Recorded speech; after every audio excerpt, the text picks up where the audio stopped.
Así es la lujosa vida de Julio Iglesias en 2025: mansiones, autos y su fortuna. Una vida en la que el éxito musical se convirtió en arquitectura, en geografía privada y en disciplina de élite. Repetimos el título porque contiene la clave de lectura. No se trata solo de mansiones, autos y aviones. Se trata de entender cómo un accidente cambió el guión, cómo la voluntad reemplazó a las piernas en un hospital de Madrid y cómo, desde entonces, cada decisión estética fue también una decisión financiera. Vamos a caminar por casas que parecen diseñadas para que la brisa suene a cuerda frotada, por pistas de aterrizaje donde un despegue vale una gira, por jardines donde la conversación se convierte en contrato, y por un catálogo discográfico que sigue produciendo riqueza mientras el dueño mira el mar. Este documental está dividido en capítulos largos, para que cada etapa respire: infancia y primeras ambiciones deportivas, el parteaguas del accidente y el hallazgo de la guitarra. La etapa de Londres como laboratorio de estilo, la irrupción en Benidorm con la vida sigue igual como manifiesto, el salto internacional a base de idiomas, vuelos y repertorio hecho a la medida del mundo, la consolidación en Estados Unidos y Asia con cifras que hoy suenan irrepetibles, y, por supuesto, el apartado que despierta más curiosidad, el inventario razonado de propiedades, marcas fetiche, autos, yates, aeronaves, inversiones, amistades influyentes y rumores que hicieron de Julio no solo un intérprete, sino un símbolo de sofisticación. La regla de oro de esta narración es sencilla: separar dato de mito sin matar la magia. Cuando hablemos de fortunas, lo haremos como estimaciones y reportes porque los grandes patrimonios se mueven. Cuando toquemos puertas cerradas, diremos según la prensa o de acuerdo con versiones de la época. Cuando levantemos planos, lo haremos con contexto. ¿Por qué invirtió en Indian Creek antes de que fuera el búnker de lujo? ¿Cómo se armó el refugio de Punta Cana con maderas de Bali y coral? ¿Cuál es el sentido de 4 lunas en la Costa del Sol? ¿Y por qué una finca a veces vale más por la vista que por los metros? El tono será entusiasta y neutral, la prosa extensa y explicativa, con transiciones que no interrumpen la música de fondo. La audiencia para la que está escrito, mexicana y latinoamericana, conoce estas canciones porque las heredó, de abuelos a hijos, de serenata a karaoke, de programa dominical a playlist. Por eso haremos pausas donde hace falta, y empujaremos el relato cuando el ritmo lo pida. Nada de listas apresuradas, nada de párrafos mínimos, aquí se cuenta con calma. Desde ahora, un aviso importante para quienes esperan un capítulo de despedida: al día de hoy, 2025, Julio Iglesias vive. No habrá un relato de muerte, habrá, más adelante, un capítulo de retiro elegante, salud y legado en movimiento. En cambio, sí habrá una radiografía a fondo del lujo que lo rodea, porque en este caso el lujo es coherencia. La coherencia de un hombre que supo convertir la vulnerabilidad de un hospital en una industria global. Y a medida que avancemos, verán una idea repetirse como estribillo: donde otros ven capricho, aquí suele haber método. Detrás de cada camisa Charvet, de cada reloj de manufactura, de cada muelle privado, de cada pista iluminada de madrugada, hay una suma de hábitos: puntualidad feroz, administración paciente y una obsesión por el detalle que convirtió a Julio Iglesias en un adjetivo. Infancia, linaje y primeras reglas, Madrid, raíces gallegas y un hogar donde se aprendía a ganar tiempo. Julio José Iglesias de la Cueva nació el 23 de septiembre de 1943 en Madrid, en un hogar con oficio, criterio y expectativas altas. Su padre, Julio Iglesias Puga, ginecólogo de renombre, representaba la cultura del esfuerzo que ordena horarios y respeta silencios. Su madre, María del Rosario de la Cueva y Perignat, aportaba esa mezcla de ternura y disciplina que hace posible que un niño convierta el talento en hábito. La familia, de raíz gallega, no era ajena a la ambición. Crecieron entendiendo que el futuro se diseña y que la educación es la inversión más cara y más barata a la vez. En esa casa se hablaba de puntualidad como valor y de sobriedad como estilo. No se confundía la elegancia con el adorno, ni el aplauso con el logro. Esa educación sentimental, invisible en los rankings, visible en la mesa, instaló en Julio una intuición que lo acompañaría por décadas. Las oportunidades se fabrican todos los días y no se anuncian. El éxito, cuando llega, hay que administrarlo como un médico administra un tratamiento, con dosis, horarios y seguimiento. De niño fue inquieto y competitivo, con una energía que buscaba cauce en el juego y el deporte. Mayuel ofrecía ese mundo de parques, Calles y canchas donde uno aprende a perder sin teatro y a ganar sin hacer ruido. La familia, a su manera, calibraba las expectativas. Había que estudiar, sí, pero también había que disciplinar el cuerpo. Nadie sospechaba todavía que esos músculos, años después, habrían de enseñarle el significado de la renuncia y la reinvención. La identidad gallega, por su parte, tejió un vínculo afectivo con el norte, el mar, la saudade, el orgullo que no grita. Años después, un canto a Galicia no sería capricho ni estrategia, sería devolución. Pero por ahora, en la infancia, ese mar era apenas una memoria compartida en sobremesas donde los adultos hablaban de trabajo bien hecho y los niños aprendían escuchando sin entender del todo. La música no ocupaba aún el centro. Era una presencia amable, radio, discos ajenos, canciones que venían de fuera, pero el lenguaje dominante era el del deporte. Julio crecía largo, con reflejos veloces y una presencia que imponía sin necesidad de palabras. La oratoria llegaría después. Primero vendría el arco, esa catedral portátil donde un adolescente aprende a calcular distancias y a intuir el peligro. Cuando se habla de lujo, pocas veces se recuerda el primer lujo de todos, el tiempo. Aquella infancia le regaló algo que marcaría su carrera, una relación productiva con el reloj. En su casa se aprendía que el tiempo no se mata, se usa, que la puntualidad atrae confianza, que la confianza, en el largo plazo, es capital. Fútbol y quiebre, el portero del Real Madrid juvenil y la noche que obligó a cambiar de vida. La adolescencia de Julio encontró su escenario natural en el fútbol. Portero del equipo juvenil del Real Madrid, entrenaba bajo una disciplina que cruje, reflejos afinados, lectura de juego, vuelos medidos, caídas controladas. Era alto, seguro, competitivo. El arco, ese espacio donde un segundo decide. Se le daba como se les da a quienes nacen para calcular mejor que los demás. No es casual que, décadas después, supiera calcular también negocios y temporadas. El portero aprende a vivir en vértigo y calma. El club veía potencial. El entorno del fútbol profesional no regala elogios y, sin embargo, los técnicos lo consideraban una promesa con destino de primera. La familia, orgullosa, medía el entusiasmo. Estudiar seguía siendo la línea, el deporte, el camino visible. No faltaban las conversaciones sobre futuro, medicina, derecho, empresa. Nadie imaginaba que la música, ausente del plan oficial, aguardaba a la vuelta de un golpe. El 22 de septiembre de 1962, víspera de su cumpleaños 20, un accidente automovilístico en Madrid partió la línea del tiempo. La violencia del choque dejó lesiones severas en columna y piernas. Los médicos hablaron con la crudeza que exige la ética, la movilidad sería un desafío, el fútbol, un recuerdo. Para un joven que había apostado el cuerpo y el sueño a ese arco, aquello fue una caída en cámara lenta. La convalecencia fue larga y áspera. Camas, yesos, pasillos, noches insomnes y un futuro que no se dejaba ver. En ese túnel, la fisioterapia era más geografía que terapia, cada pasillo 1 kilómetro, cada escalón una montaña. La mente, habituada al gol y a la parada salvadora, tuvo que aprender una aritmética nueva, la de la paciencia y la micromejora. Entonces apareció una guitarra. No como un gesto romántico, sino como una herramienta de rehabilitación, fortalecer manos y antebrazos, recuperar coordinación fina, darle a la cabeza un juego distinto. Los dedos, torpes al principio, descubrieron una senda. Las cuerdas, que piden presión y caricia, enseñaron una técnica y un consuelo.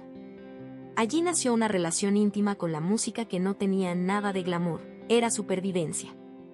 Julio experimentó una epifanía que años después sabría contar con una frase simple. Me salvó la música, porque me enseñó que se puede empezar de nuevo. La guitarra no le devolvió el arco, le regaló un escenario. Y con eso alcanzó. Cambiar de sueño a los 20 exige una valentía rara, no la del héroe que no teme, sino la del herido que decide levantarse con otro plan. La biografía lujosa que veremos más adelante, mansiones, yates, relojes, vuelos, se asienta sobre ese momento sin adornos. El lujo, en su raíz, fue la posibilidad de un segundo comienzo. Sin ese y a una guitarra hospitalaria, nada de lo que sigue hubiera existido. Londres, bares pequeños, inglés grande y el laboratorio donde se cocinó un estilo universal. La recuperación física permitió una mudanza estratégica. Londres. No era turismo, era aprendizaje. El inglés, la llave del mercado más grande, dejó de ser asignatura y se volvió herramienta. La ciudad ofrecía ese catálogo de bares donde un músico puede cantar por una cena caliente y una propina que paga la renta. Julio, lejos del hogar y de su antigua vida, entendió que cada noche era un examen. En los pubs aprendió a mirar audiencias con acentos distintos y a probar repertorios que no lo perdonaban. Si no funcionas, la gente vuelve a su conversación. Si tocas la fibra, el bar se hace iglesia. La guitarra, ya compañera, afianzó la comunicación, menos adornos, más verdad, menos volumen, más intención. Allí se templó el fraseo que luego iba a seducir en 5 idiomas. Decir mucho con poco, sostener la nota exacta, alargar la vocalidad sin perder dicción. La supervivencia obligó a una disciplina que suena poco artística, pero que sostiene carreras: dormir lo suficiente, no beber antes de cantar, cuidar la garganta, saber cuándo parar. Londres fue duro en economía y generoso en enseñanzas. El ego, que a veces en casa vive con sentido, allí llevaba abrigo y caminaba rápido. Nadie te conocía, nadie te debía nada. Era la escuela que necesitaba. El aprendizaje no fue solo musical. El joven que había soñado con canchas descubrió el valor del anonimato. Se puede caminar sin ser mirado, se puede observar sin ser observado, se puede aprender de otros sin necesidad de competir. Vio a cantantes mejores, a guitarristas imposibles, a voces que lo conmovieron. Supo que su fuerza no estaba en el virtuosismo instrumental, sino en una suma de presencia, idioma y emoción. El inglés conquistado abrió la cabeza a otros idiomas. Francia, Italia, Portugal, Alemania, Japón vendrían después, pero la mentalidad multilingüe se cocinó allí. Cantar en un idioma ajeno exige humildad y precisión. Las vocales cambian, los acentos importan, el sentido se desplaza. Quien canta en varias lenguas no solo traduce palabras, traduce sentimientos. Julio entendió que si quería ser universal, debía sonar nativo en todos lados. Cuando volvió a España, volvió otro. No era ya el portero que había quedado atrás, ni el paciente que peleaba con su cuerpo. Era un intérprete con método y hambre, con una guitarra que ya era extensión del torso y con repertorio embrionario que pedía escenario grande. Londres no le dio fama, le dio fundamento. Y con fundamento, cualquier puerta que se abre dura más. Benidorm 1968, la vida sigue igual, contrato discográfico y el primer brillo de un fenómeno. Benidorm fue el punto de ignición. En 1968, Julio decidió competir con La vida sigue igual, una canción que, además de melodía, tenía biografía. La letra, resiliencia, aceptación, voluntad, encarnaba su tránsito del dolor a la partida. El festival, vitrina real de la época, le dio un jurado, una audiencia y una noche decisiva. Ganó. Y cuando se gana en un escenario así, no solo se alza un trofeo, se inaugura un oficio. El premio abrió la puerta discográfica. Firmó su primer contrato y entró en ese mundo de productores, arreglistas y ejecutivos que miran con lupa a quien llega con promesa. El estudio, lejos del pub, exige otra precisión. Metrónomo, claqueta, toma buena, mezcla. Julio, con la disciplina londinense en los dedos y la ambición bien llevada, entendió rápido la lógica de cabina, repetir hasta encontrar la emoción exacta, no la impostada. La vida sigue igual operó como manifiesto artístico y carta de presentación comercial. En España lo adoptaron con rapidez, en América Latina, la frase se volvió consuelo. La televisión amplificó, programas que convertían la canción en ritual dominical, entrevistas que mostraban su sonrisa segura, especiales que lo vestían de astro antes de serlo del todo. El tránsito de promesa a figura se aceleró. El principio de su marca personal se definió en esos meses: romanticismo sobrio, traje impecable, mirada directa, español que suena claro y extranjero que suena cercano. No era cronera la americana, pero tampoco baladista de lágrima fácil, estaba en una intersección que Europa y América podían entender. Esa ubicuidad estética sería su pasaporte más valioso. Con el contrato llegaron las giras locales y la primera prueba de resistencia. Viajes por carretera, hoteles anónimos, salas que cambian cada noche, equipos que se arman y desarman. Para muchos, ese circuito desanima. Para Julio, fue gimnasio. Aprendió a llegar puntual, a probar sonido con rigor, a valorar al técnico que salva una noche y al músico que no falla una entrada. En esa escuela se forja el profesional que luego negocia con ventaja. Pronto llegaron nuevas grabaciones. La industria, que huele el éxito, apuró lanzamientos, y él respondió con productividad ordenada. El romance con el público crecía sin estridencias. El joven que había sobrevivido a un accidente se convertía en el hombre que sabía conquistar sin gritar. Para el lujo que veríamos décadas después, ese era el cimiento, una relación estable con la audiencia. Los 70, multilingüe, transatlántico y con pasaporte sellado en cada continente. La década de 1970 convirtió a Julio Iglesias en un pasaporte con voz. Decidió, y ejecutó, cantar en español, inglés, francés, italiano, portugués, alemán y japonés. No como excentricidad, sino como estrategia. El mundo, que aún no era global como hoy, exigía lenguas para entrar a su mesa. Él se sentó en todas. La dicción en francés lo volvió plausible en Europa. El italiano le permitió sonar familiar al Mediterráneo. El portugués abrió Brasil y Portugal. El japonés, ese Everest fonético, le ganó un respeto que pocos latinos han tenido allí. Gwendoline le dio proyección internacional. Un canto a Galicia trenzó identidad y mercado con una fuerza afectiva singular. Soy un truán, soy un señor selló la imagen del caballero pícaro que, sin pedir perdón, canta con elegancia. Cada single venía con gira, cada gira, con televisión, cada televisión, con ventas. La sinergia era casi perfecta. Y cuando la rueda gira así, la industria te ofrece más, mejores estudios, mejores arreglistas, mejores horarios. América Latina lo abrazó con cariño inmediato. México, Argentina, Chile, Colombia, Venezuela, plazas que no regalan fidelidad y que, sin embargo, lo adoptaron en familia. No era un extranjero que venía a cantar, era una voz que sonaba propia. Los programas dominicales, esos grandes templos del rating, lo convirtieron en ritual. La radio, aún reina, lo programaba a todas horas.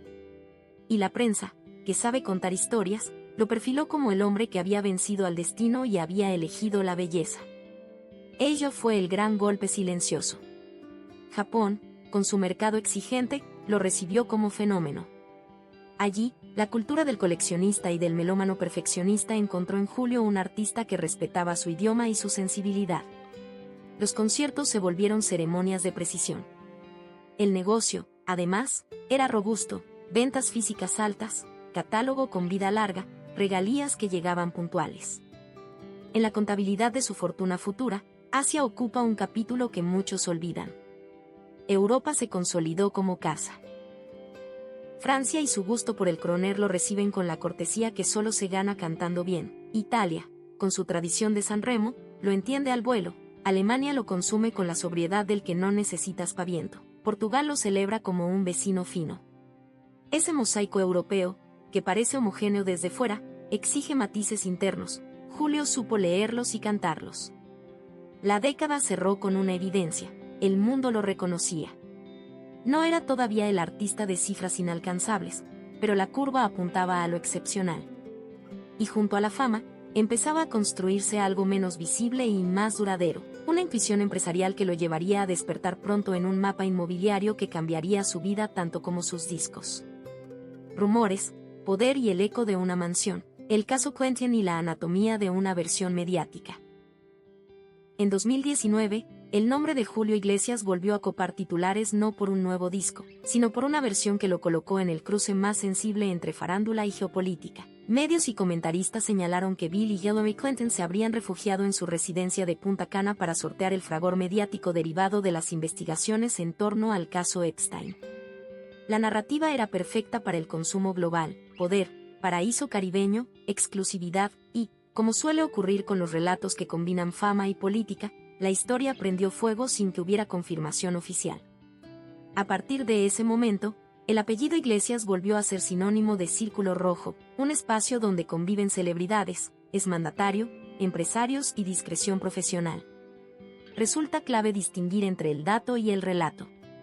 En el terreno documental, no hay comunicados firmes que acrediten visitas de los Quentin a esa casa en esas fechas. En el terreno del imaginario, la hipótesis se consolidó porque encajaba con elementos verificables. La propiedad existe, está construida para garantizar hermetismo y seguridad de alto nivel, y el anfitrión pertenece, desde hace décadas, a esa arquitectura social que une a la industria del entretenimiento con agendas de influencia. El rumor, bien empaquetado, encontró combustible en la propia condición de Punta Cana, un enclave con pistas privadas, muelles, perímetros controlados y un ecosistema de servicios dispuesto a no hablar. Más allá de si ocurrió o no, el episodio ilustra un rasgo de Julio que atraviesa 5 décadas, la administración del silencio. Su norma es no alimentar incendios, deja que el viento haga su trabajo. Esa táctica ha sido eficaz para preservar marca y patrimonio emocional, aun cuando en la prensa se crucen deducciones y fotografías fuera de contexto. En la mecánica del rumor, quien contesta amplifica, quien asiente queda preso. Quien deja rodar, a veces gana por desgaste. Iglesias eligió, de nuevo, la tercera vía. El caso, no obstante, dejó huella en la percepción. A ojos del público, Julio reafirmó su pertenencia a un club donde los traslados se hacen sin itinerarios visibles y los nombres propios se protegen a base de protocolos. No es casual que, en el mismo cuerpo de notas, se recordaran sus lazos con Indian Creek Island en Miami, su finca 4 lunas en la Costa del Sol y su santuario caribeño. La suma dibuja un mapa de lujo pensado también como arquitectura de privacidad. Es decir, todo lo que necesita una figura pública para controlar tiempos y exposición. En ese entorno, cualquier placa de automóvil, cualquier itinerario de jet, cualquier invitación privada puede convertirse en materia prima de titulares. La lógica del podría haber sido a menudo sustituye al fue. La pieza final de este rompecabezas es el fenómeno de las coincidencias útiles, agendas que se superponen, vuelos que conectan ciudades cercanas, amistades compartidas y una red de relaciones que, aún sin pruebas directas, construye verosimilitud. La industria del rumor se alimenta de esa verosimilitud.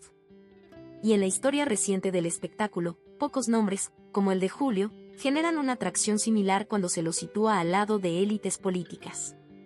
Tratado con pulso documental, el capítulo sirve para fijar un criterio que aplicaremos a todo el resto. Donde haya versiones, las presentaremos como tales, donde haya datos, como datos. Porque aquí el objetivo no es condenar ni absolver, sino exponer cómo operan los relatos de poder alrededor de un artista que, desde hace medio siglo, vive en un perímetro donde las fronteras entre lo público y lo privado son deliberadamente borrosas. La isla privada en las Bahamas, cartografía del retiro perfecto. Además de Punta Cana, Indian Creek y 4 lunas, existe una cuarta coordenada que pocos han pisado, la isla privada en las Bahamas que Julio reserva para descanso puro. De este enclave se conocen sobre todo descripciones y pocos planos, playas de arena fina, vegetación densa, ausencia de edificaciones invasivas y un muelle que permite operar tanto embarcaciones medianas como tenders de yate. Es, en la práctica, un estudio de grabación emocional. El sonido del viento hace las veces de cuerda, el mar de percusión y el horizonte, de telón. Las islas privadas no se improvisan. Requieren una ingeniería silenciosa que suele permanecer fuera de cámara. Plantas de energía redundantes, sistemas de agua desalinizada, logística de abastecimiento semanal y una administración que planifica entradas y salidas de personal con discreción quirúrgica. En ese esquema, el lujo no es el oro, sino la autosuficiencia. Que la casa funcione como un reloj aunque la lluvia cierre el cielo 3 días seguidos y el oleaje no permita fondear. La arquitectura interior, según quienes han visto imágenes selectas, responde al credo que Julio consolidó en el Caribe: maderas nobles, piedra coralina, palapas de gran altura para favorecer ventilación cruzada y una paleta que replica los tonos de la isla para mimetizarse con el entorno. No hay barroquismo, hay serenidad. Cada cabaña está pensada como célula independiente, privacidad dentro de la privacidad. El muelle cumple un rol central. Es puerta y candado a la vez. Permite la llegada de víveres y equipos de mantenimiento. Facilita el embarque a yates o a embarcaciones rápidas que conectan con aeropuertos regionales. Y, sobre todo, establece la frontera simbólica donde termina el mundo público. en la coreografía habitual. Los huéspedes llegan por agua tras un salto de helicóptero o un tramo breve en avión a una isla vecina. De nuevo, método.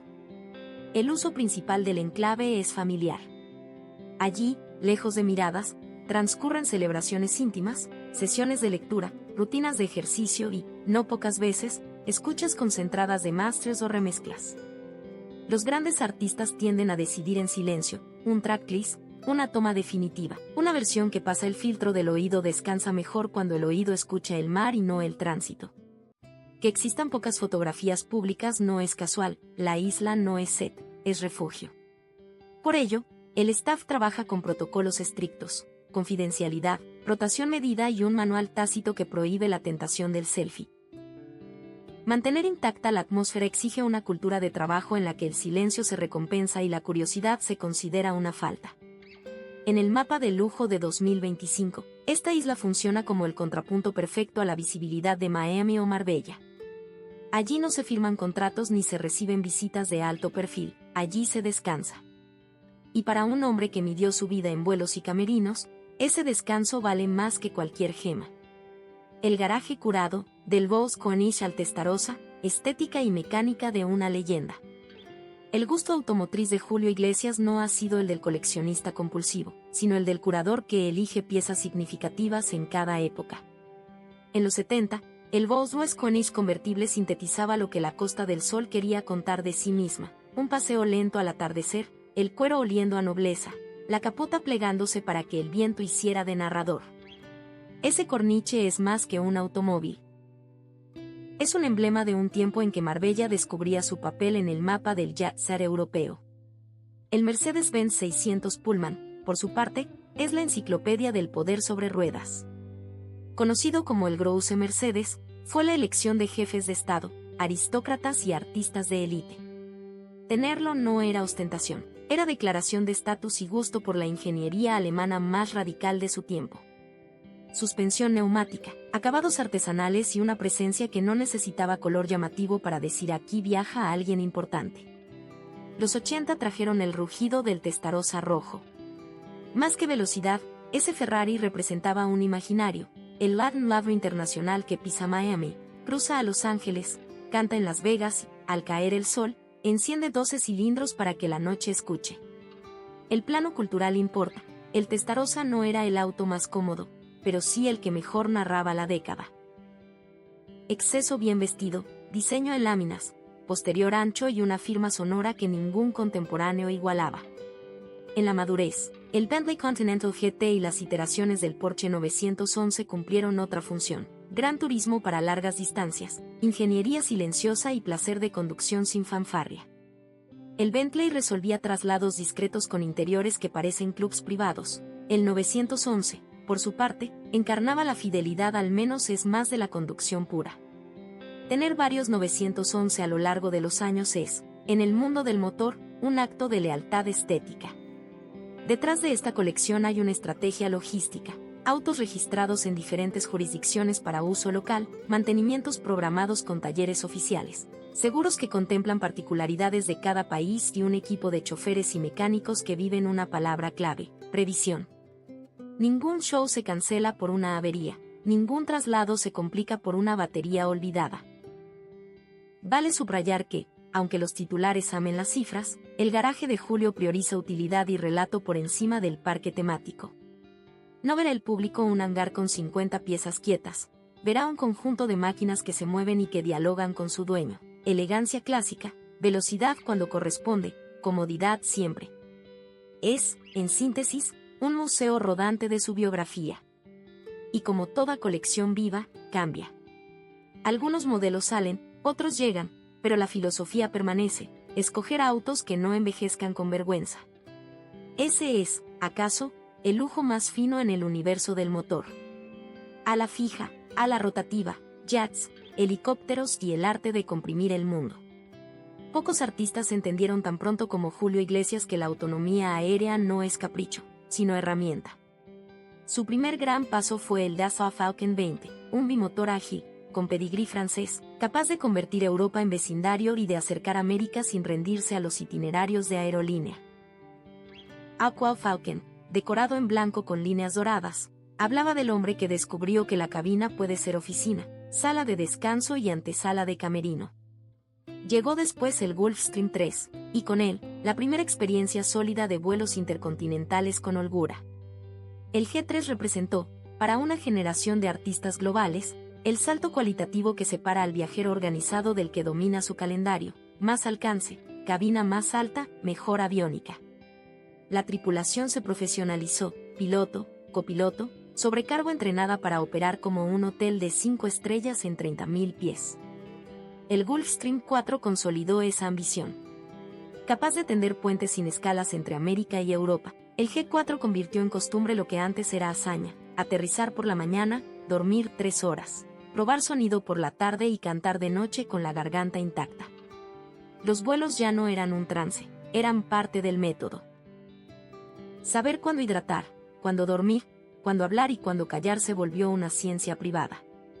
En el pináculo, el Gulfstream G550, avión de muy largo alcance, cabina presurizada a menor altitud efectiva para reducir fatiga, sistemas redundantes y una suite de aviónica que permite atravesar rutas polares con seguridad.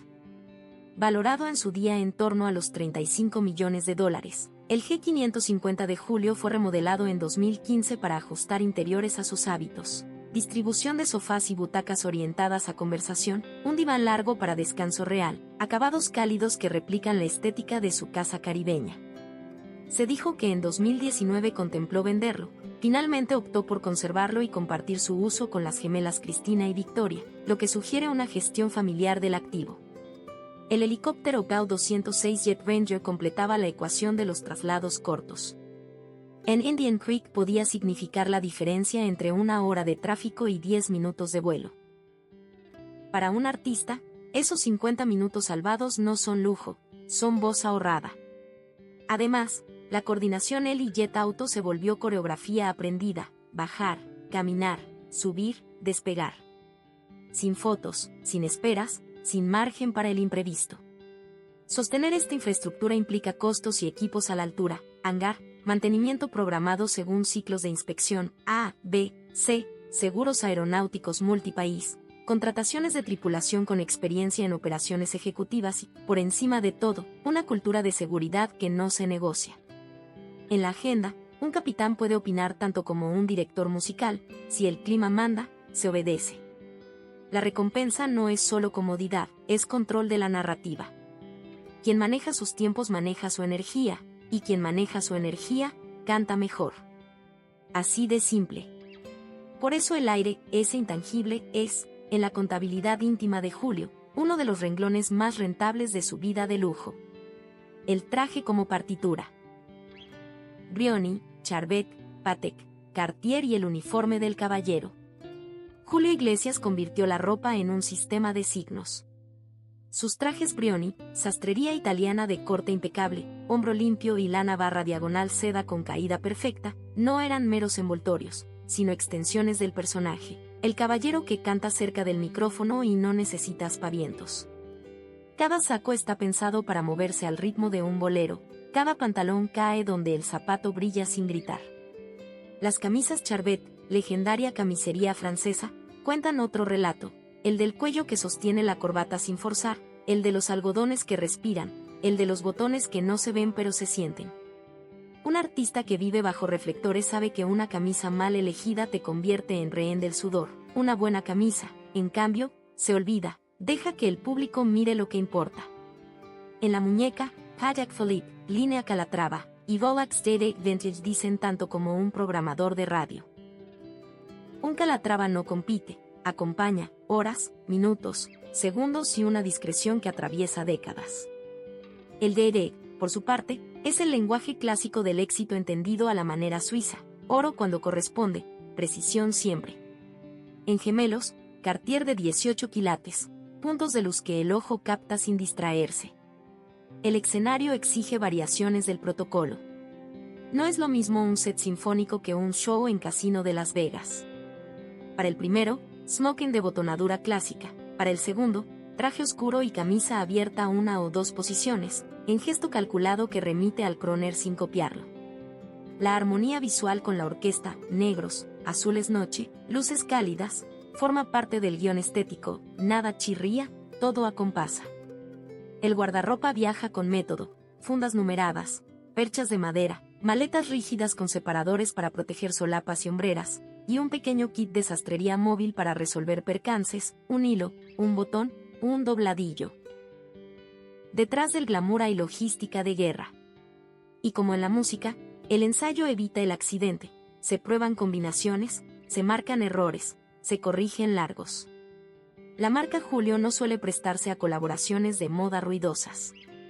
Prefiere la elegancia que no se patrocina. El público reconoce el uniforme, no el logotipo. De hecho, uno de sus mayores aciertos ha sido no dejar que el vestuario lo devore.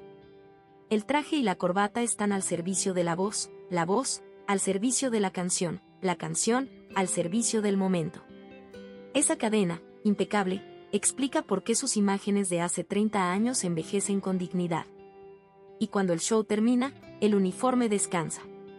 En casa, lino, mocasines suaves, polos de algodón y una estética de domingo eterno que recuerda que el lujo, en la vida real, es poder vestirse sin que nadie te mire. Amores, prensa rosa y pleitos de paternidad, el precio de vivir en portada. La biografía sentimental de Julio Iglesias ha sido, desde los 70, combustible inagotable para la prensa del corazón. Entre romances confirmados y rumores que jamás cruzaron el umbral de la evidencia, los titulares llegaron a sumarle más de 2.000 mujeres. Una cifra que habla menos de matemáticas y más de la necesidad mediática de dimensionar el mito del conquistador. En ese teatro, el público consumía la idea del Latin lover mientras las canciones, paradójicamente, mostraban a un hombre que canta al amor sin cinismo. Su matrimonio con Isabel Presley marcó un capítulo fundacional en la cultura pop española. La boda, la vida en común y la separación se siguieron como una serie de éxito. De esa unión nacieron Chabeli, Julio José y Enrique. Tras la ruptura, Isabel construyó su propia leyenda en páginas sociales, mientras Julio continuó su ascenso internacional. Para ambos, la portada fue casa y jaula, refugio rentable y exposición inevitable. La vida con Miranda Regensburger. Es modelo holandesa, trajo una etapa de calma doméstica. Juntos tuvieron 5 hijos, Miguel, Rodrigo, las gemelas Cristina y Victoria, y Guillermo. Desde 2007, Miranda asumió un rol relevante en la administración de la vida cotidiana y de parte de la estructura patrimonial, aportando orden, tiempos y un estilo relajado que contrasta con el vértigo de las giras. El hogar, en su visión, es un mecanismo de cuidado, horarios, comidas, educación y celebraciones que construyen memoria. No todo fueron fotografías felices. A lo largo de los años, aparecieron señalamientos sobre supuestos hijos no reconocidos. En 2019, un tribunal español dictó una sentencia favorable a Javier Sánchez Santos en una de las causas más largas y mediáticas sobre paternidad en Europa. Como ocurre en procesos complejos, hubo recursos y revisiones posteriores. Lo que importa para el documental es la evidencia de que, aún en su madurez, Julio siguió siendo objeto de litigios que intentaron entrar en su esfera privada por vía judicial.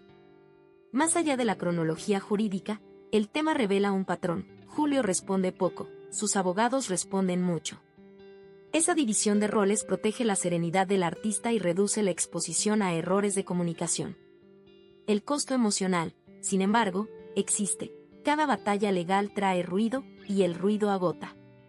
Para un hombre que ha construido su imagen pública sobre la elegancia del autocontrol, estos episodios funcionan como tormentas que se navegan con piloto automático.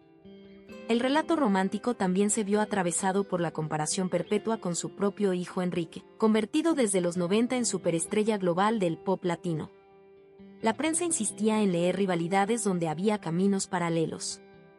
Julio, por su parte, se expresó con una mezcla de orgullo y realismo. Es más grande de lo que yo imaginé, dijo más de una vez, adoptando la posición del patriarca que disfruta la continuidad sin dramatizar la comparación. Al final, el precio de vivir en portada es aprender a elegir qué peleas dar y cuáles ignorar. Julio eligió, casi siempre, el silencio como estrategia. Y al mirar la curva de su reputación, es difícil negar que funcionó. Giras históricas y pacto con el público, del Auditorio Nacional a Las Vegas, de Tokio a Buenos Aires. Hablar de Julio Iglesias es hablar de un mapa lleno de alfileres. México lo convirtió en figura de casa.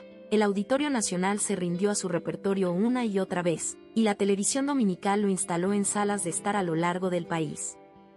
Comparte altar con José José y Juan Gabriel en el imaginario romántico, y ninguno de los tres se pisa los talones. Cada uno ocupa un espacio afectivo distinto que el público mexicano entiende y celebra.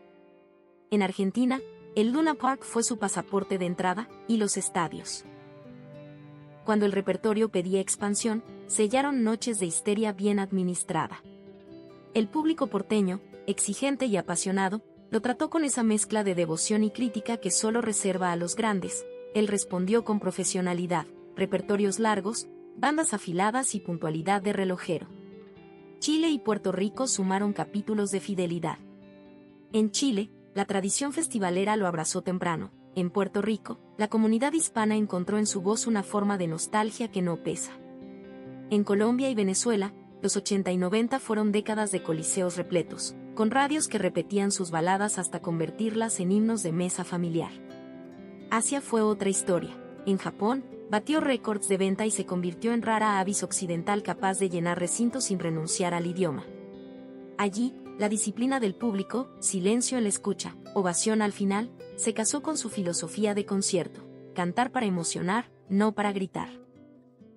En Filipinas y otros mercados del sudeste, su nombre llegó por vía de radio y televisión satelital. La traducción afectiva la puso la melodía. Las Vegas merece mención aparte.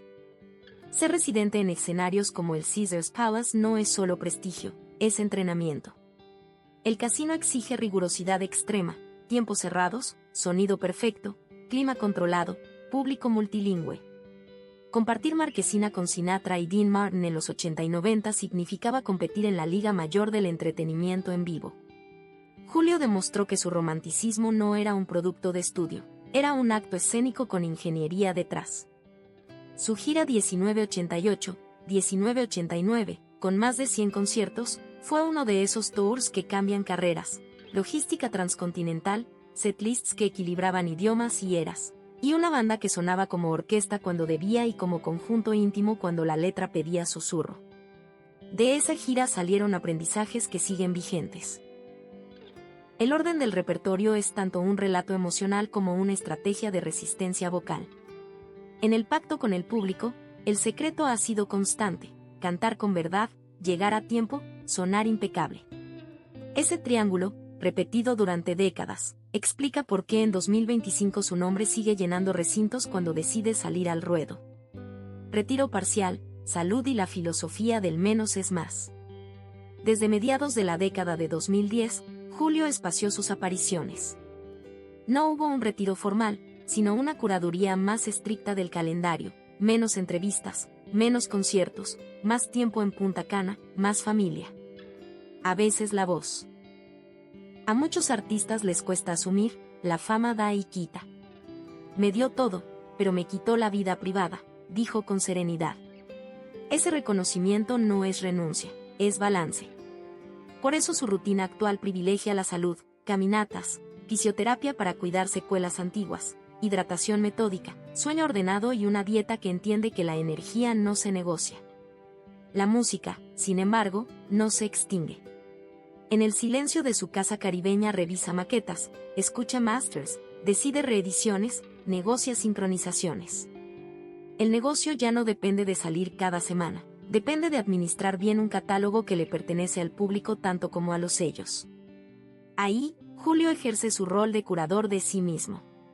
Su relación con la prensa es funcional. Aparece cuando hay algo que decir. Evita el ruido cuando la agenda quiere convertirlo en tendencia por motivos ajenos al arte. En 2025, ese criterio lo mantiene en una zona de reputación alta. No se arriesga a fatigarse ni a fatigar al público.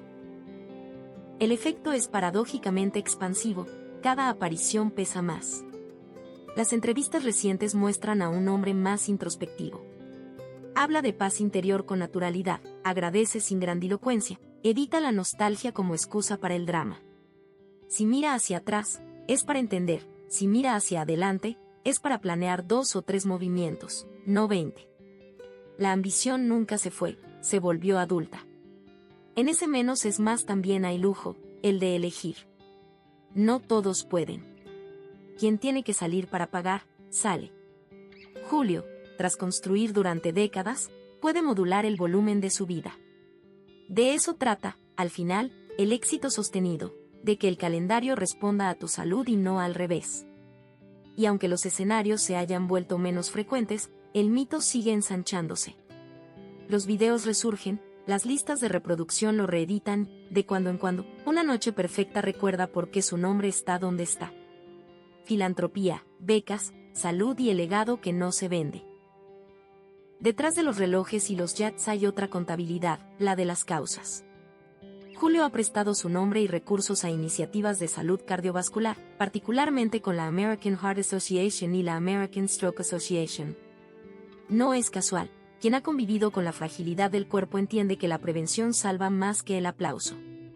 Donar, aparecer en campañas, abrir libretas de contactos para recaudar, es un uso de la fama que rara vez se celebra con la misma estridencia que una mansión, pero que cambia vidas con mayor profundidad.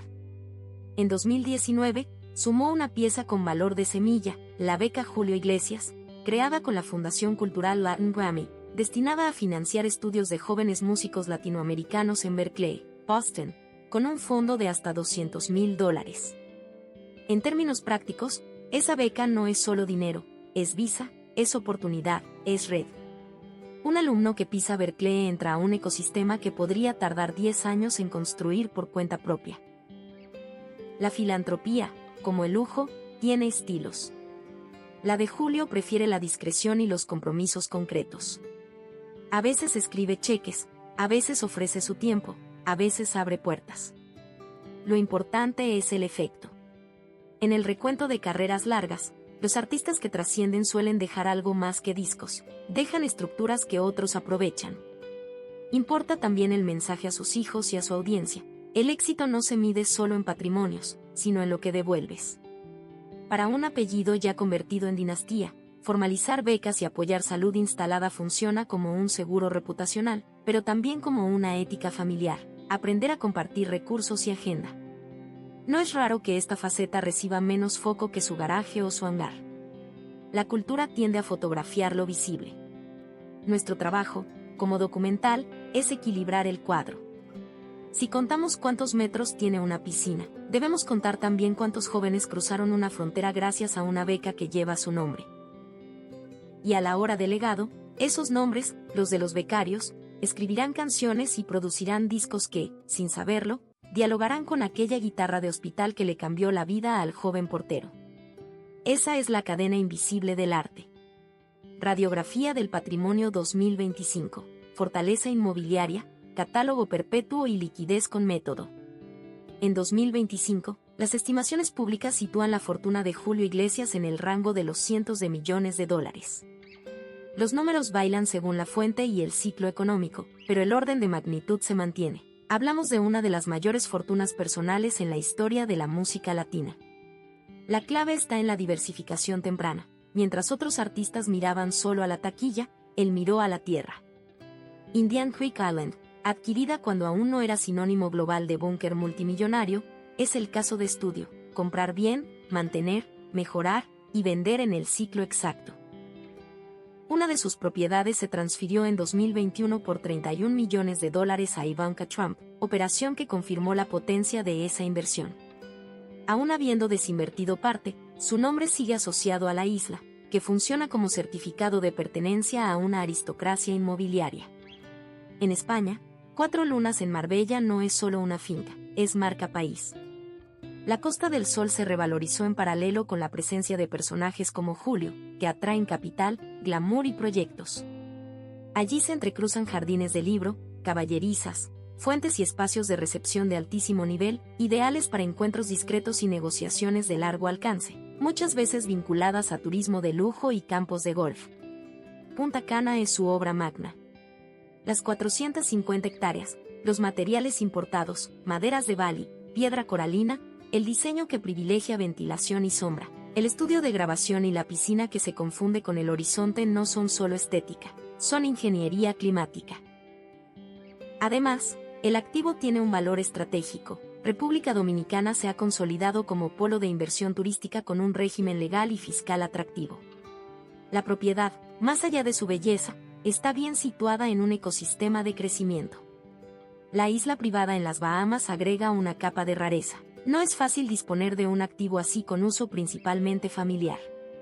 En términos contables, puede que su liquidez no sea inmediata, pero su valor simbólico y su utilidad para preservar la salud emocional del clan no son despreciables. Aún así, la estructura patrimonial suele prever su administración en trusts y vehículos que permitan transmisión ordenada y blindaje ante contingencias. El catálogo musical es su mina silenciosa. Regalías por ejecución pública, derechos de reproducción en plataformas, sincronizaciones en cine/diagonal televisión y reediciones especiales constituyen un flujo estable. El romanticismo bien producido envejece con lente de aumento. Cada nueva generación lo descubre vía playlists y algoritmos. Esa cola larga genera ingresos que, sumados a inversiones conservadoras de mercado financiero, sostienen liquidez sin necesidad de giras interminables.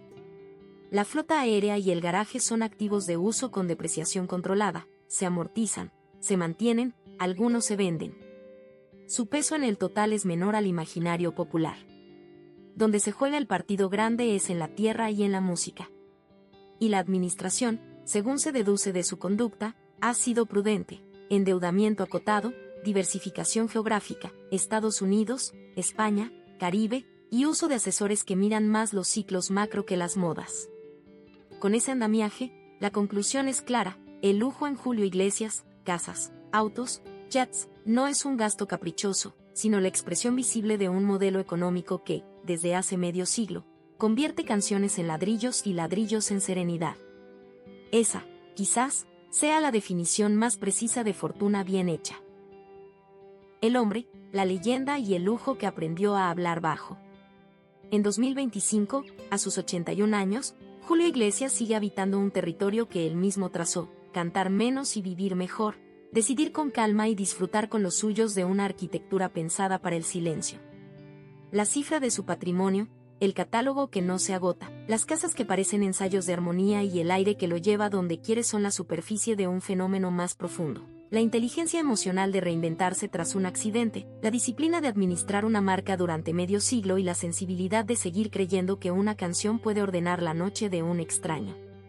Queda el mito, el Latin Lover de portada, el amigo de presidentes, el vecino de islas imposibles, y queda, por encima de todo, la evidencia de una obra que se canta sola en cualquier esquina del mundo. Cuando las luces bajan y el micrófono descansa, el lujo se queda en silencio y la música sigue trabajando. Ese, al final, ha sido siempre su mejor negocio. Si este recorrido por la vida lujosa, el método patrimonial y el universo íntimo de Julio Iglesias te dio una mirada más amplia y entretenida, suscríbete al canal y activa las notificaciones. Vienen más documentales largos, contados con la misma profundidad y respeto, sobre las figuras que convirtieron la música latina en un mapa de historias extraordinarias.